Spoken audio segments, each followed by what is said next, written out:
एक बोरी गेहूं। प्रतापनगर एक बहुत ही संपन्न राज्य था। वहां के राजा बहुत ही प्रतापी थे और प्रजा का पूरा ख्याल रखते थे। राजा ने पूरे जीवन प्रजा की मन से सेवा की थी, लेकिन अब वह बूढ़े हो चले थे तो मन में बड़ी दुविधा थी कि उनके बाद राज्य को कौन चलाएगा। राजा साहब के 3 बेटे थे। अब तीनों ने एक ही गुरु और एक ही विद्यालय से शिक्षा ली थी, लेकिन राजा ये निर्णय नहीं कर पा रहे थे कि कौन राज्य के लिए सबसे अच्छा उत्तराधिकारी है। अब राजा ने तीनों बेटों की परीक्षा लेने की सोची। एक दिन राजा ने सुबह सुबह सभी पुत्रों को बुलाया और उन सबको एक एक बोरी गेहूं देते हुए कहा कि मैं और तुम्हारी माता तीर्थ यात्रा पर जा रहे हैं। हमें वापस आने में 1 वर्ष से भी ज्यादा लग सकता है। तुम तीनों की ये जिम्मेदारी है कि अपने हिस्से के गेहूं को संभाल के रखना, और जब मैं वापस लौटूं तो तुमको ये गेहूं की बोरी वापस लौटानी है।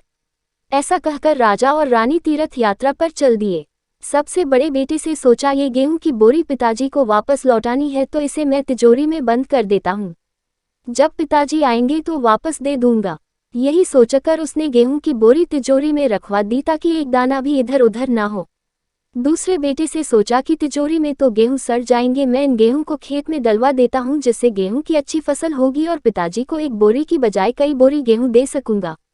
अब उसने ना गेहूं के लिए अच्छा खेत देखा और ना ही अच्छी उपजाऊ जमीन देखी और ना ही खेत की घास फूस को साफ कराया। बस ऐसे ही एक बंजर जमीन पर गेहूं डलवा दिए और कभी उनकी देखभाल करने नहीं आया। उसे लगा कि अब अपने आप फसल आ जाएगी। तीसरा बेटा ज्यादा समझदार था। उसने अपने मित्र के साथ मिलकर एक अच्छा खेत देखा जो बहुत उपजाऊ था। फिर उसकी मिट्टी बदलवाए, वहां घास फूस की सफाई कराए और फिर विधि अनुसार गेहूं के दाने खेत में बो दिए। पूरी लगन और मेहनत से खेत की हिफाजत की, समय पर खाद पानी सब कुछ दिया।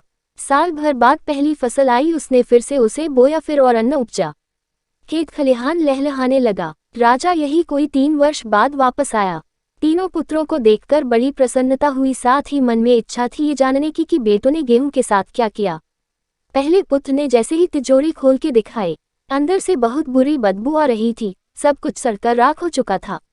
पिता ने कहा, ये अन्न है जिससे हम सबका जीवन चलता है और तुम इसकी देखभाल नहीं कर पाए, तुम क्या राज्य संभालोगे। अब दूसरा बेटा पिता को उस जगह पर ले गया जहां उसने गेहूं को डलवाया था।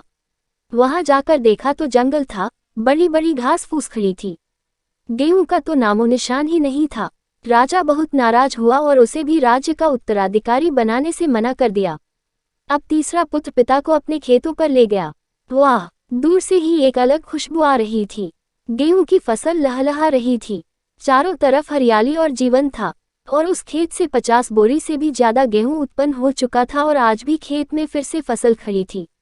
राजा का मन देखकर बहुत प्रसन्न हुआ और राजा ने तीसरे बेटे को अपने राज्य का उत्तराधिकारी बनाने का निर्णय लिया। दोस्तों, उस राजा की तरह भगवान ने भी हमें कुछ गेहूं संभाल के रखने को दिए हैं। वो गेहूं है हमारा जीवन, जिसे हम बेकार के कामों में नष्ट कर देते हैं। ईश्वर ने जीवन दिया कि दुनिया का विकास करना, आपने ज्ञान को बढ़ाना और उसे बांटना। लेकिन हम अज्ञानी लोग इस जीवन को सड़ा देते हैं और अंत समय जब ईश्वर पूछता है कि जीवन में क्या किया, तो जवाब होता है शून्य, कुछ नहीं। अपने मन की जमीन को साफ करिए, उसमें जो घास फूस है वो हटाए, मन में जो ईर्ष्या, गुस्सा और व्यसनों को हटाइए और अच्छाई के बीच बोइए।